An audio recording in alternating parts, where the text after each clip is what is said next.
Here's your wrestling news for May 9th, 2023, and we're kicking off today with Monday Night Raw, as all attention was on the World Heavyweight Championship tournament, which will conclude at Night of Champions. In the first quarterfinals match, Seth Rollins, Shinsuke Nakamura, and Damian Priest faced off, and as many predicted, it was the Architect who got the win. It's interesting that WWE had Nakamura lose in his first match on Raw, but with Rollins going through to the semis, the question was who'd be facing him. In the second quarterfinals match, Cody, Rhodes, Finn Balor, and The Miz went toe-to-toe to advance in the championship tournament, but it was the interference of a former world champion who made the difference.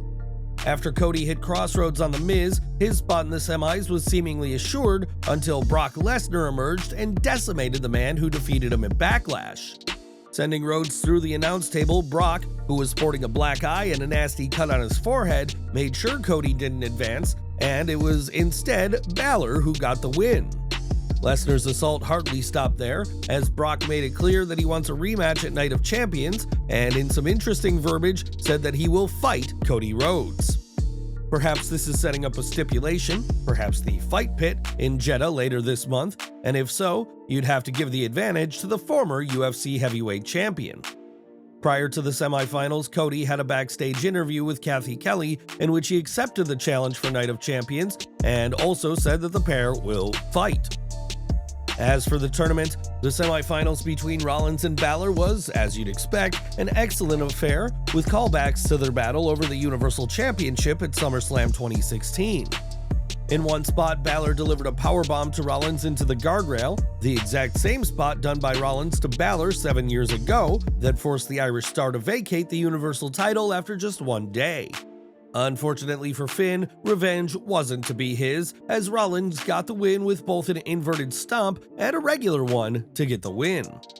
Now Rollins is going to Night of Champions and will face either Bobby Lashley, Rey Mysterio, Edge, Austin Theory, AJ Styles, or Sheamus. And who do you want to see take on the Architect for the World Heavyweight Championship?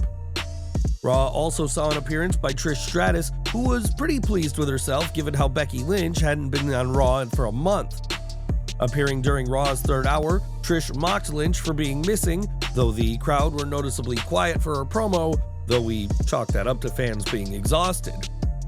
That's not to say that Trish didn't have some clunkers in her promo, as Stratus, a 7-time women's champion, decided to call Becky's daughter Rue dumb, stating that infant doesn't know her colors yet. The crowd wasn't into that either, and they weren't all that fussed when Stratus called Raw her show and only made some noise once Lynch's music hit. This was just a fake out from Trish, who said that the man is gone forever, and went on to tell a story about her daughter wanting a doll, while the listless crowd started chanting for Lynch. Thankfully, this awkward promo was ended when Lynch's music hit again, and the man actually came out and hit a Bexploder on Trish, who rolled out of the ring. While a match has yet to be confirmed, a bout is expected for SummerSlam, though some believe that it could happen at Night of Champions. And what do you make to this segment and Trish's promo on Raw? When Bray Wyatt was pulled from WWE TV over an illness, the decision was made to also pull Alexa Bliss from all programming. The last we saw of the goddess, she had a post-match segment with Uncle Howdy following her loss to Bianca Belair at the Royal Rumble, but when can fans expect to see her again? According to one of our sources, there are no plans for Bliss to be used in the coming weeks, and she isn't factored into any creative plans for WWE until after Night of Champions on May 27th. That doesn't guarantee she will be used immediately after the upcoming Saudi show, only that she won't be used before it, and an exact date for her return remains unknown. WWE had plans for Bliss at WrestleMania, but they were nixed due to Wyatt's illness, and time will tell what she'll do with the former Fiend once the pair are finally back on TV. More from Raw now, as 6 superstars fought to earn a spot in the World Heavyweight Championship match at Night of Champions, but Gunther wasn't among them. Given how dominant Gunther has been, many were surprised that he isn't in the tournament, especially as the IC Champion's SmackDown counterpart, US Champion Austin Theory, is. Some have even speculated that Gunther must be dealing with an injury which forced WWE not to include him in the tournament, but the real reason is much better than that. As explained by our sources, Gunther isn't in the tournament because he recently got married to fellow wrestler Ginny, and the happy couple are enjoying their honeymoon. Gunther's honeymoon is also why he missed this week's Raw, and the show saw Ludwig Kaiser and Giovanni Vinci come up short against undisputed WWE Tag Champions Sami Zayn and Kevin Owens. It's been confirmed that the dominant Intercontinental Champion will be on Raw next week, and while he's been enjoying his honeymoon, expect Gunther to be all business once he's back in the ring.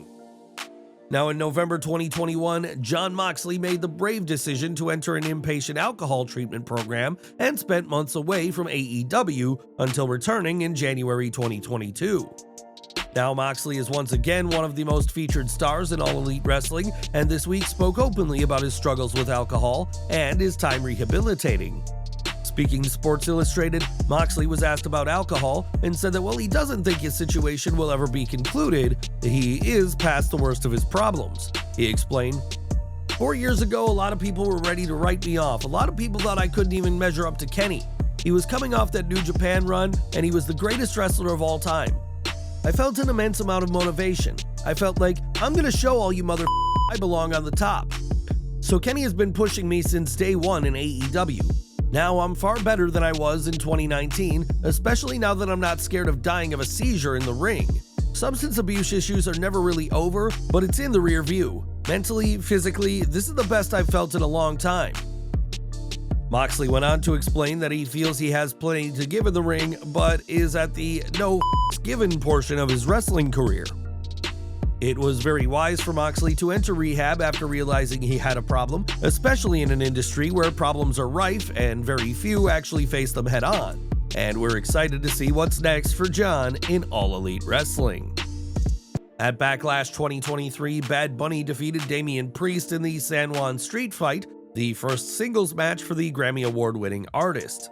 In only his third match for WWE, Bunny once again wowed fans, and some have argued that he held his own in the ring better than a lot of full-time wrestlers.